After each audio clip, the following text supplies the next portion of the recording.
మాట్లాడేటువంటి దేవా, ఘనకార్యములు చేసేటువంటి రాజా, నీ ఘనమైన శక్తివంతమైన నామమును బట్టి వందనాలు. ఈ రోజున ఈ డిసెంబర్ నెల 9వ తారీఖులోకి క్షేమంగా మమ్మల్ని తీసుకువచ్చినందుకు వందనాలయ్యా. నీవు మాట్లాడే దేవుడు అయ్యా. కొద్ది నిమిషాలు మాతో మీరు మాట్లాడండి అయ్యా. నీ మాటల ద్వారా మేము కొన్ని సరి చేసుకొని మా జీవితాలు సరిదిద్దుకొని ఈ సంవత్సరపు ఆఖరిలో మమ్మల్ని మేము మార్చుకున్నట్లు సహాయం చేయి. ఖాళీ హృదయాలతో మేము వెళ్ళకూడదయ్యా. ఏదో నామమాత్రంగా వచ్చి వెళ్ళకూడదయ్యా. వాక్యాన్ని విని వాక్యపు లోతులను పరిశీలించి మా జీవితాలను సరి చేసుకున్నట్లుగా సహాయం చేయమని, మా జీవితాలలో ఒక మార్పుని ఈ క్రిస్మస్ దినాలలో నిజమైనటువంటి క్రిస్మస్ మాలో మేము అనుభవించినట్లు మమ్మల్ని సిద్ధపరచమని యేసు శక్తి కలిగిన నామములో అడిగి వేడుకొని ఉన్నాము తండ్రి.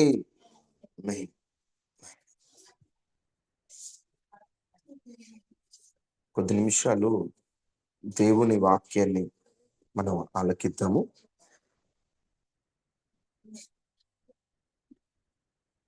బైబిల్ ఉన్న ప్రతి ఒక్కరూ మీ బైబిల్ తెరచి ఒక మాటను చూడండి. దేవునికి స్తోత్రాలు. ఈ వర్తమానాన్ని ఈ విధముగా ఆలకిస్తున్నటువంటి మీ అందరికీ కూడా ప్రభువైన యేసుక్రీస్తు నామములో నా హృదయపూర్వకమైన వందనాలు. రోమీలకు రాసిన పత్రిక 8వ అధ్యాయం 32వ వచనాన్ని ఒకసారి చదువుకుందాం. రోమీలకు రాసిన పత్రిక 8వ అధ్యాయం 32వ వచనం.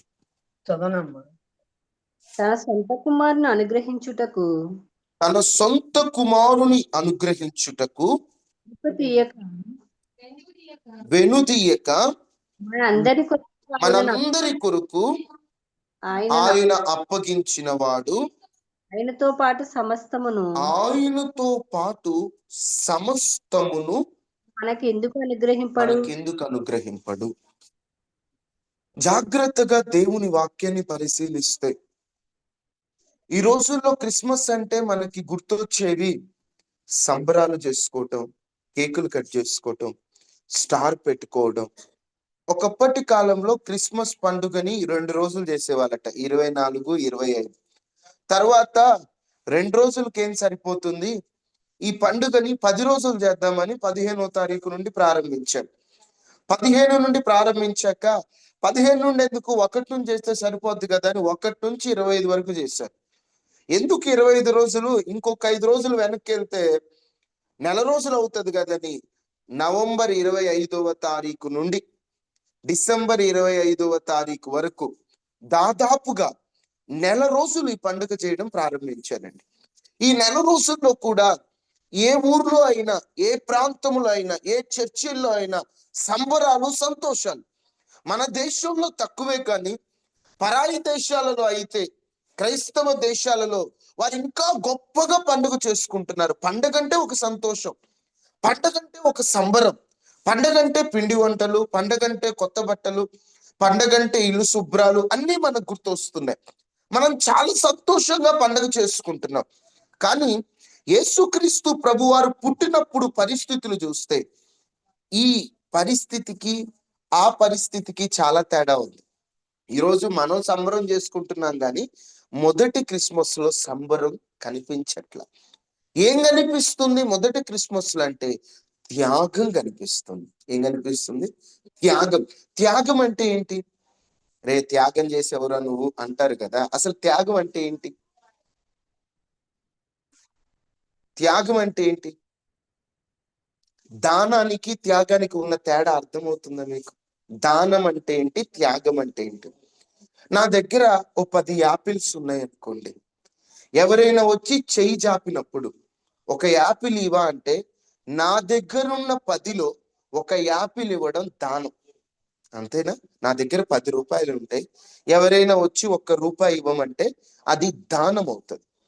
త్యాగం అంటే నా దగ్గర ఒకే 1 రూపాయి లేదా ఒకే 1 యాపిల్ ఉంది, బాగా ఆకలి అవుతుంది నాకు, వేరే వాడు వచ్చి వాడు అడిగాడు నాకు కాస్త యాపిల్ ఇవ్వా లేదా 1 రూపాయి ఇవ్వని, నా దగ్గర ఉన్నది తక్కువే అయినా వేరే వాని సంతోషం కోసం నా సంతోషాన్ని పణంగా పెట్టి, నా ఆకలిని పణంగా పెట్టి నేను ఇచ్చేదే త్యాగం.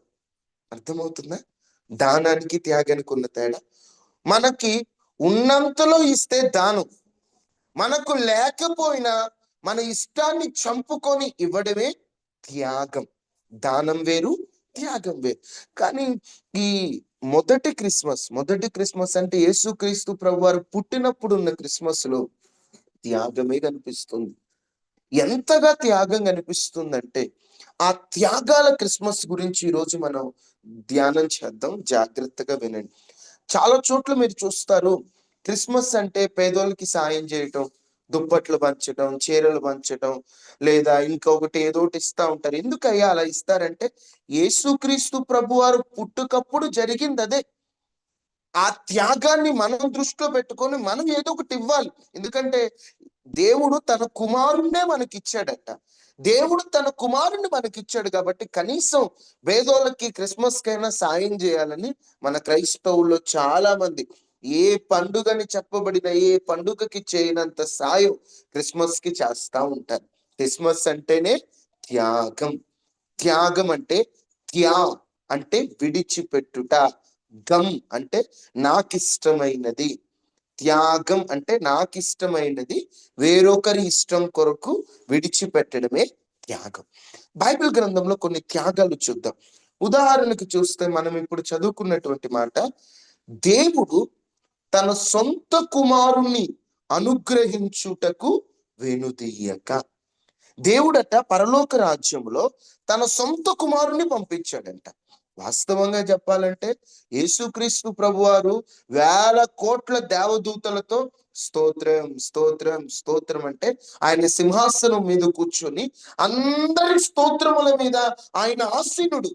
అంత గొప్ప దేవుణ్ణి తండ్రి అంట మనందరి కొరకు పంపించి త్యాగం చేసుకున్నాడు. యేసుక్రీస్తు ప్రభు చెయ్యి వదిలేయాల్సిన పరిస్థితులు వచ్చాయి, అయినా మనందరి కొరకు ఆయన పంపించాడు. అక్కడ త్యాగాలు ఎవరెవరికి కనిపిస్తున్నాయంటే మొదటిగా తండ్రి అయిన దేవుడు కుమారుని పంపించాడు, అది ఒక త్యాగం. ఇంకొంచెం మనం లోతుల్లోకి వెళ్తే లూకా సువార్త. ప్రతి ఒక్కరు బైబిల్ తెరచి ఆ మాటలు గమనించండి. లూకా సువార్త 1వ అధ్యాయం 28వ వచనం. ఆ దూత లోపలికి వచ్చి ఆమెను చూచి, దయాప్రాప్తురాలా నీకు శుభము, ప్రభు నీకు తోడై ఉన్నాడు. ఒక నలుగురి త్యాగాల గురించి ఈ పూట మీతో చెప్తాను. క్రిస్మస్ అంటేనే సంబరం అని పక్కన పెట్టి త్యాగాన్ని పరిశీలిద్దాం. మొదటిగా ఎవరు త్యాగం చేశారు? తండ్రి తన కుమారుణ్ణి త్యాగం చేశాడు.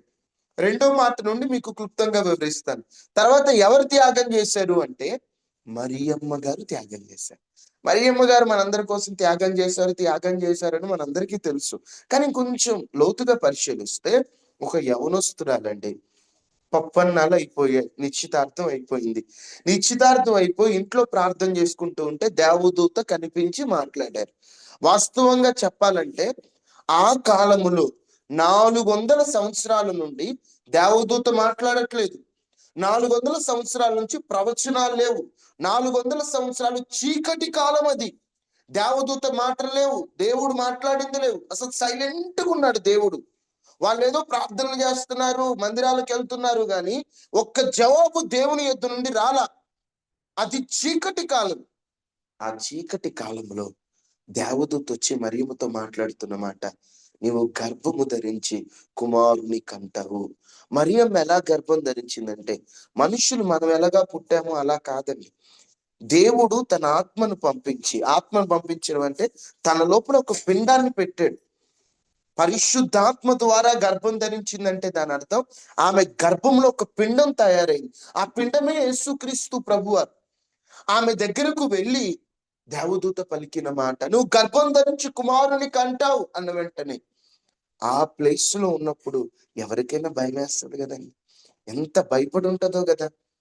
ఆనాటి కాలంలో ఎంత స్ట్రిక్ట్ గా ఉండేయంటే నియమాలు, ఎవరైనా పెళ్లి కాకుండా గర్భం ధరిస్తే రాళ్లతో కొట్టి చంపాలి. ఎవరైనా రాళ్లతో కొట్టొచ్చు, అది ధర్మశాస్త్రం. వాళ్ళకున్న చట్టం. ఇప్పుడు మనకు చట్టం రాజ్యాంగం ఎలాగో వాళ్ళకి ధర్మశాస్త్రం అలాగా. ఆమె గర్భం ధరించిందంటే అందరూ కొడతారు. ఎవరైనా నమ్ముతారా? దేవదూతలు మాట్లాడే కాలములో గర్భం ధరించిందంటే సరే, దేవదూత మాట్లాడి ఉంటది, దేవుడు ఆత్మ ద్వారా గర్భం ధరించింది అనుకోవచ్చు. ఆనాటి కాలంలో అసలు మాట్లాడినప్పుడు ఎవరైనా చెబితే నమ్ముతారు? ఆలోచించండి. ఇప్పుడు ఒక అమ్మాయి వచ్చింది, వాళ్ళ అమ్మగారి దగ్గరికి వెళ్ళింది, అమ్మా నేను గర్భవతిని అన్నారనుకోండి, రామ్మ కూర్చోబెట్టి సీమంతం చేస్తాం అంటారా? పెళ్లి కాకుండానే గర్భం ధరించింది అనుకోండి, కూర్చోబెట్టి అమ్మా రామ్మ దేవుడు మంచి వార్తను తెలియజేశాడు నీ ద్వారా అంటారు ఎవరైనా? చీపిరి కట్ట తీసుకొని ఎంత పని చేసావే, నీ వల్ల మాకు చెడ్డ పేరు, నిన్ను చంపి మేము చస్తామంటారు. ఇప్పుడు మరియమ్మ ఇంట్లో చెప్తే తల్లి నమ్ముద్దో లేదో తెలియదు. తనకి కాబోయేటువంటి భర్త యోసేపుతో దేవదూత మాట్లాడి ఒప్పుకున్నాడు. అది తర్వాత జరిగింది. అంతకంటే ముందు ఈమెని పెళ్లి చేసుకుందామని చెప్పేసి అని యోసేపు ఎదురు చూస్తున్నట్టే ఇంక తెలుసు. ఇద్దరికి నిశ్చితార్థం అయిపోయింది. ఇప్పుడు సడన్ గా గర్భవతి అంటే చేసుకుంటాడా ఎవడైనా? ఇప్పుడు కాబోయే భర్తను వదిలేయాలి, సుఖాలను వదిలేయాలి. ఓ చిన్న వయసు కన్య, ఆమె ఎంత కష్టపడాల్సి వస్తుంది. ఆమె నిందను భరించడానికి త్యాగం చేసింది, తన యవ్వనాన్ని త్యాగం చేసింది, తన వివాహాన్ని త్యాగం చేసింది, చివరికి తన ప్రాణాన్ని కూడా వదిలిపెట్టడానికి ఆమె సిద్ధపడిందండి. మీరు జాగ్రత్త గమనిస్తే మరియమ్మ అంటే ఎంత త్యాగం చేసింది. ఈరోజు కనీసం మనం ప్రార్థనకు వస్తున్నాం, కానీ మనకు అలవాటైనటువంటి ఒక పాపాన్ని వదిలిపెట్టడానికి మనం ముందుకు రావట్లేదు. అక్కడ మరియమ్మ తన యవ్వనాన్ని, తన జీవితాన్ని త్యాగం చేస్తే, కనీసం నీ ఇష్టాలు త్యాగం చేస్తున్నావా? నీ ఇష్టాలు, మనందరికీ కొన్ని ఇష్టాలు ఉంటాయి చిన్నప్పటి నుంచి. ఆ ఇష్టాలు మంచివి కాదని తెలిసింది, ఆ ఇష్టాలు దేవునికి నచ్చవని తెలిసింది, అలా మాట్లాడటం, అలా చూడటం, అలా ప్రవర్తించడం దేవునికి ఇష్టం లేదని తెలిసింది. అవి త్యాగం చేస్తున్నావా? చిన్న చిన్న అలవాట్లే మనం మానుకోలేకపోతున్నాం. నాకు ఇది అలవాటు అయిపోయింది అని మనం ఊరుకుంటున్నాం. కానీ ఒకసారి మీరు గమనిస్తే వాళ్ళు ఎన్ని త్యాగాలు చేశారండి. ఈరోజు మనం చేస్తున్నటువంటి క్రిస్మస్ త్యాగాలు లేని క్రిస్మస్, బ్రతుకు మారని క్రిస్మస్. ఏం ఉపయోగం? ఎవరి కోసం పండగ అంటే ఆయన పుట్టినరోజు చెప్పుకొని మనం సంబరాలు చేసుకుంటున్నాం, కానీ మన జీవితాలు మారకుండా ఆయన సంతోషిస్తాడా? ఆయన కోరుకుంటుంది నువ్వు జరుపుకునే క్రిస్మస్ కాదు, ఆయన నీలోకి రావాలని కోరుకుంటున్నాడు. ఈరోజు ఏదో నామమాత్రంగా పండగ చేస్తున్నాం, నామమాత్రంగా సంబరం, సంతోషం, హల్లెలూయా, ఆమేన్, హ్యాపీ క్రిస్మస్ అంటున్నాం, కానీ ఆ క్రిస్మస్ ఏది? హ్యాపీ క్రిస్మస్ అని పలుకుతున్నటువంటి మాటలు హ్యాపీ ఏది? ఎవరికి సంతోషం? నీకు సంతోషమా? ఎందుకు సంతోషం? నిజంగా ఆయన నా కోసం పుట్టాడని సంతోషమా? పండగ వచ్చిందంటే లైటింగ్లు ఉంటాయని సంతోషమా? ఒకసారి మనం గమనిస్తే, ఒకసారి మనం పరిశీలిస్తే ఇవన్నీ కూడా క్రిస్మస్ అంటే ఎంత త్యాగాలో మనకు అర్థమవుతాయి. ఈ రోజు మీరు గమనించాల్సింది ఒకటేనండి. ఈ రోజు నుండి దాదాపుగా ఈ తెల్లవారుజాము ప్రార్థన జరిగినంత వరకు ఈ సంవత్సరంలో అనుదినం ఒక లక్షణాన్ని మనం మార్చుకుంటూ వద్దాం. కొత్త సంవత్సరంలోకి వెళ్ళేటప్పుడు ఏదో నామమాత్రంగా సంవత్సరం వచ్చింది, హ్యాపీ న్యూ ఇయర్, హల్లెలూయా అనుకుంటూ వెళ్ళడం కంటే, ఈ సంవత్సరం అంతా అనుభవించిన దరిద్రత తెలుసు, ఈ సంవత్సరం అంతా అనుభవించినటువంటి శాపం తెలుసు, ఈ సంవత్సరం అంతా అనుభవించిన బాధ తెలుసు. కొత్త సంవత్సరంలోకి వెళ్ళేటప్పుడు అదే బాధలతో పోదామా? అదే పాపంతో పోదామా? అదే కష్టాలతో పోదామా? అదే చిరాకులతో పోదామా? ఈ సంవత్సరం ఎంత దరిద్రం అనుభవించామో మనకు తెలుసు. ఎందుకంటే మనిషి పైకి నవ్వుతూ కనిపిస్తున్న లోపల ఎంత బాధ ఉంటుందో తనకు తెలుసు. ఇప్పుడు మనం ఎంత బాధ అనుభవించి ఇదే పాపాలతో ఉంటూ మరలా కొత్త సంవత్సరం కూడా అంతే పోతే ఇంక ఉపయోగం ఏముంది?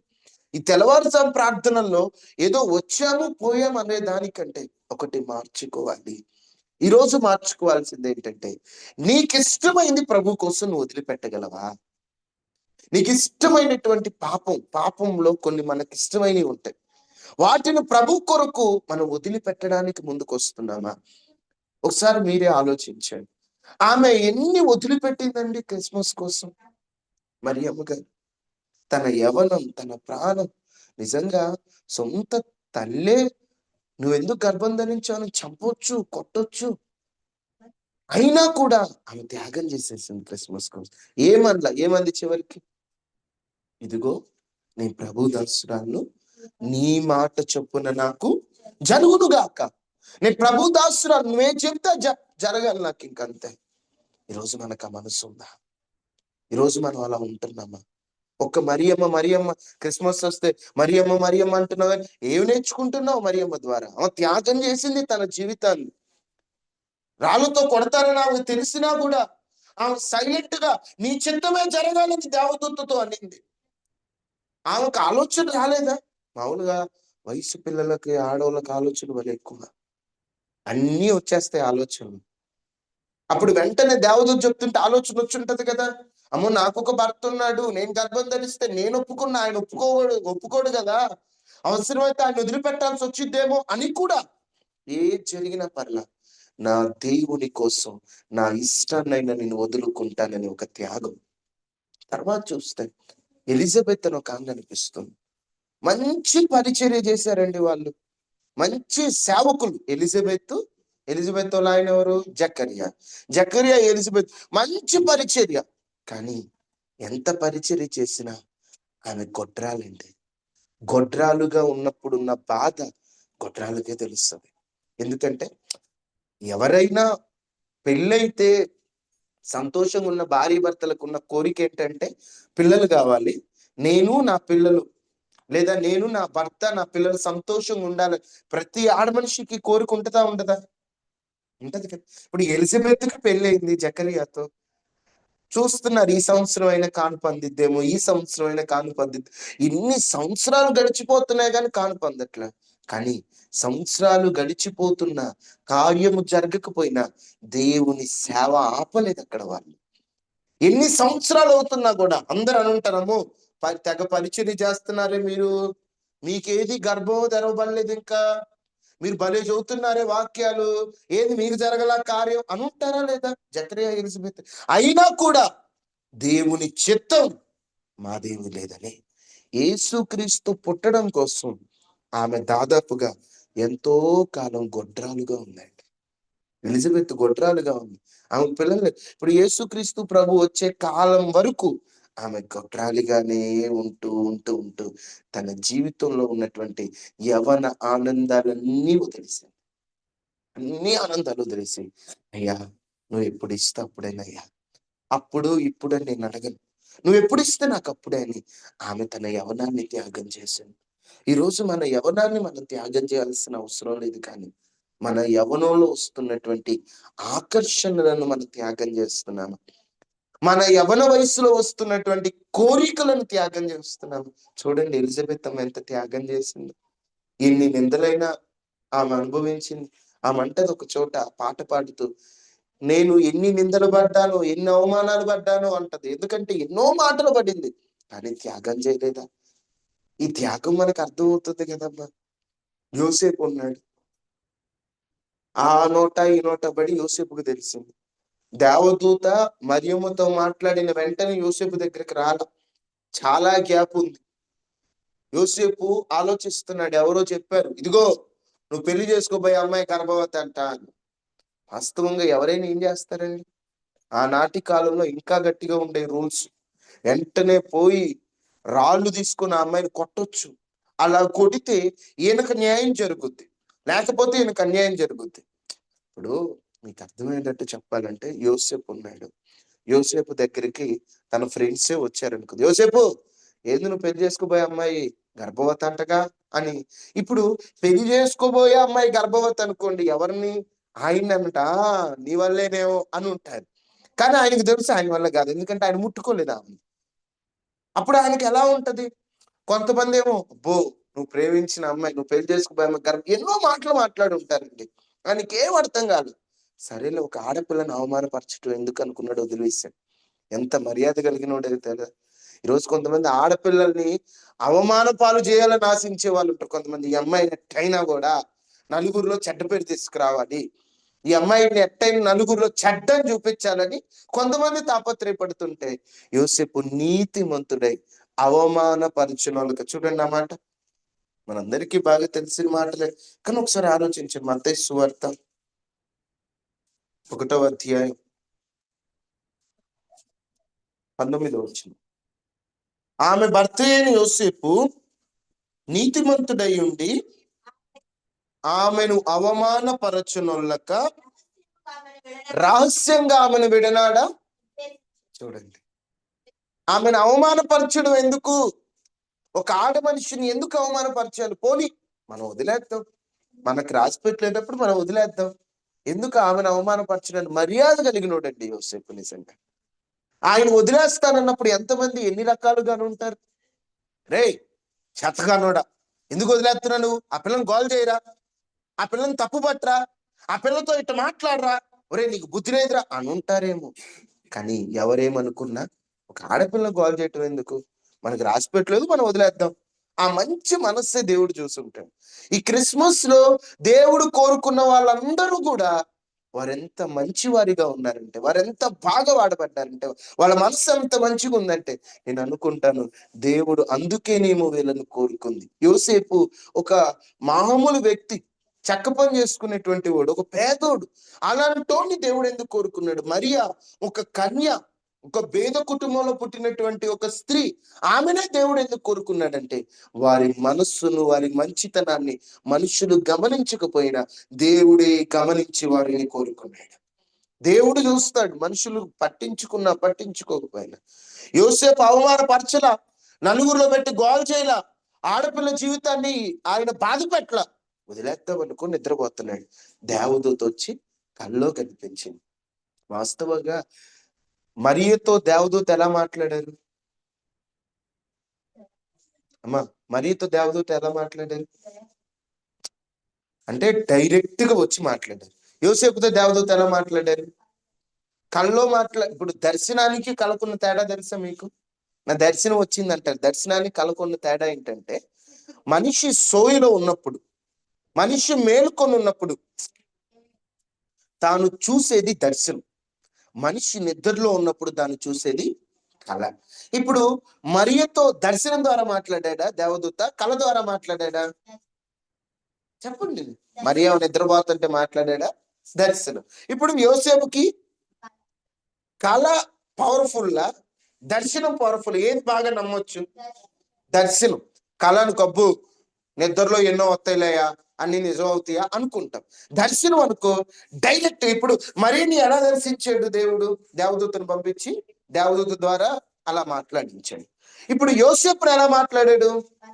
ఇప్పుడు యోసేపుతో కల్లో ఎందుకు మాట్లాడి ఉంటాడు? ఎవరితో ఎలా మాట్లాడాలో దేవుని.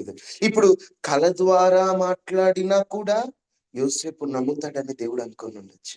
అర్థమవుతుంది అంటే, ఆయన కోసం ఎక్కువ కష్టపడాల్సిన అవసరంలా, కల్లోకి వెళ్తే చాలే అనుంటాడేమో దేవదూత. ఎందుకంటే తన విశ్వాసం అంత గొప్పది.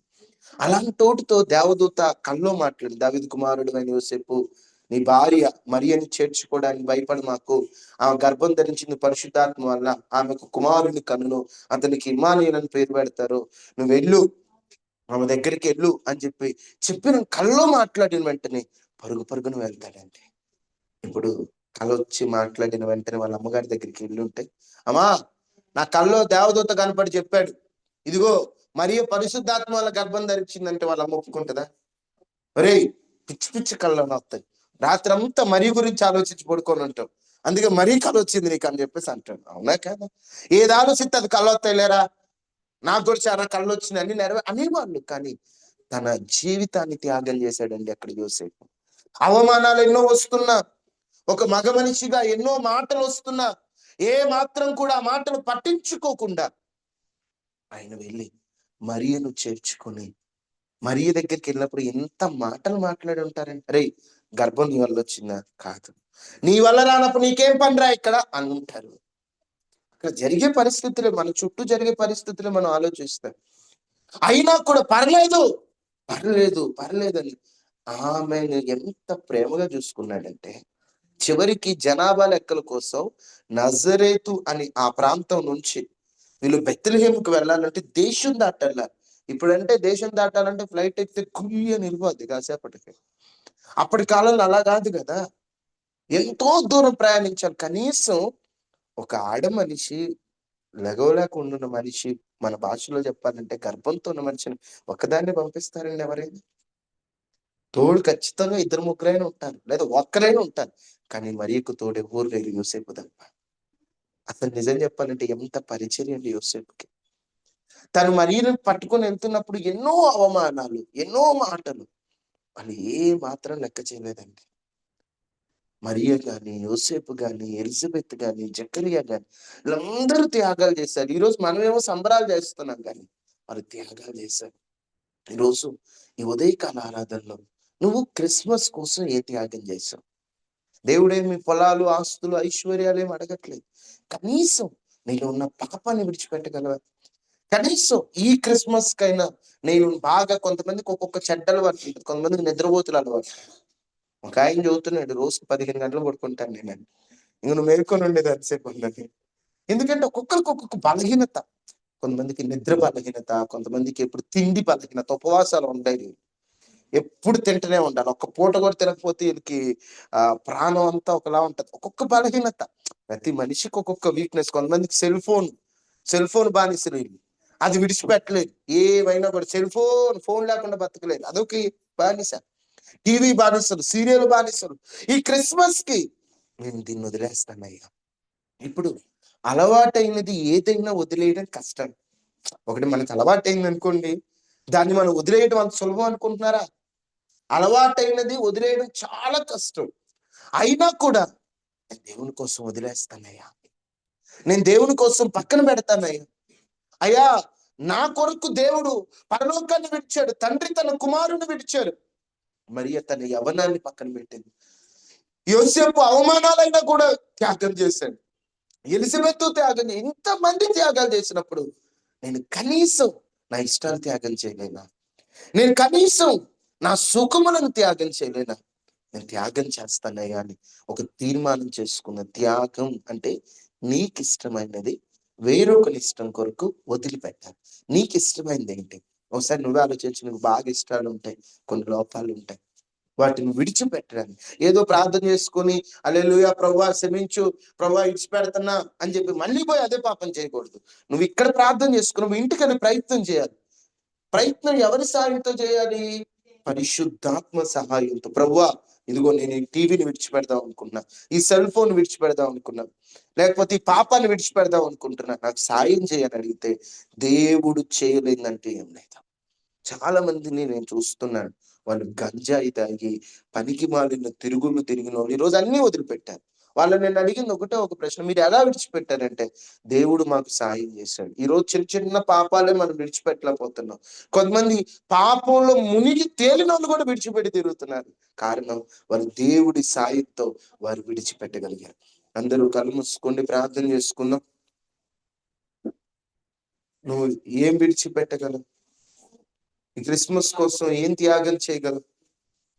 ప్రతి ఒక్కరు ప్రార్థన చేసుకుందాం. అందరూ ప్రార్థన చేసుకుందాం. ప్రతి ఒక్కరు ప్రార్థన చేసుకుందాం.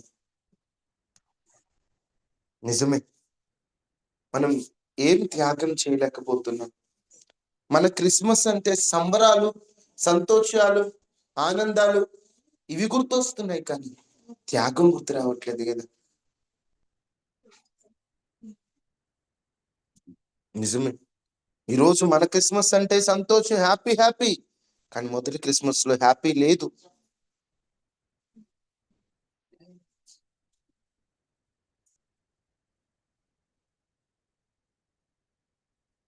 అందరం ప్రార్థన చేసుకుందాం. ప్రతి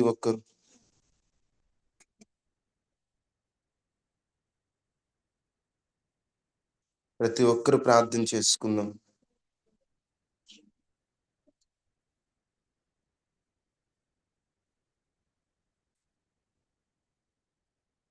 ప్రతి ఒక్కరు ప్రార్థన చేసుకుందాం. అందరూ, అయ్యా క్రిస్మస్ అంటే నేను త్యాగం చేయాలి, నీకోసం నేను కొన్ని త్యాగం చేయలేకపోతున్నాను. అవును ప్రభా, సంపూర్ణమైన నీ చిత్తమే అనుకూలమైన సంకల్పమే జరిగించుచున్నావు నన్ను విడువక, నా ధైర్యము నీవేగా. సంపూర్ణమైన నీ చిత్తమే అనుకూలమైన సంకల్పమే జరిగించుచున్నావు నన్ను విడువక, నా ధైర్యము నీవేగా. నీవే నీవే నా జయ గీతము, నీవే నీవే నా స్తుతి గీతము, నీవే నీవే నా జయ గీతము, నీవే నా స్తుతి గీతము. సుమధుర స్వరముల గానాలతో వేలాది దూతల గరములతో కొనియాడబడుతున్న నా యేసయ్యా,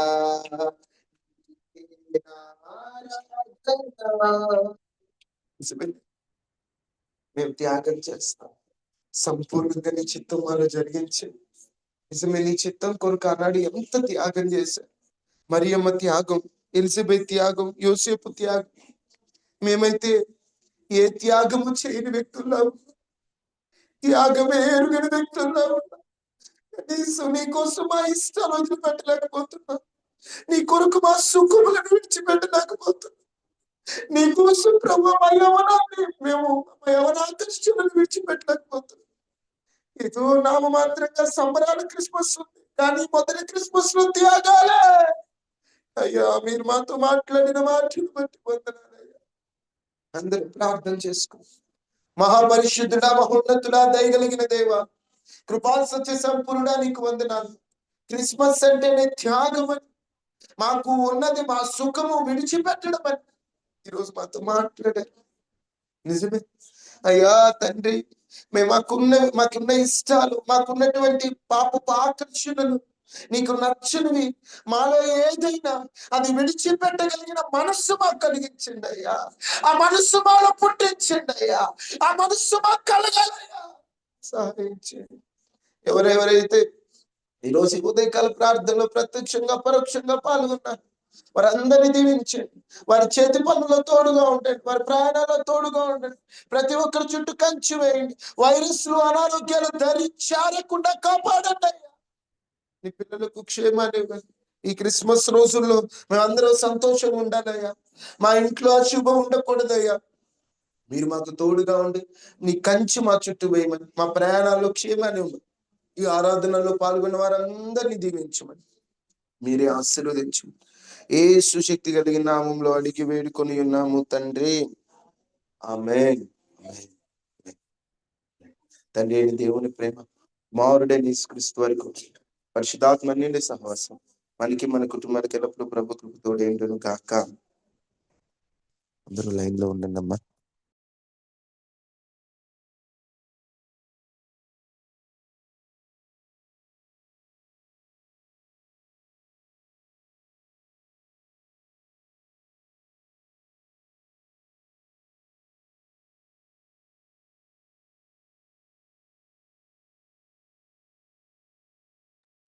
తమ్ముడు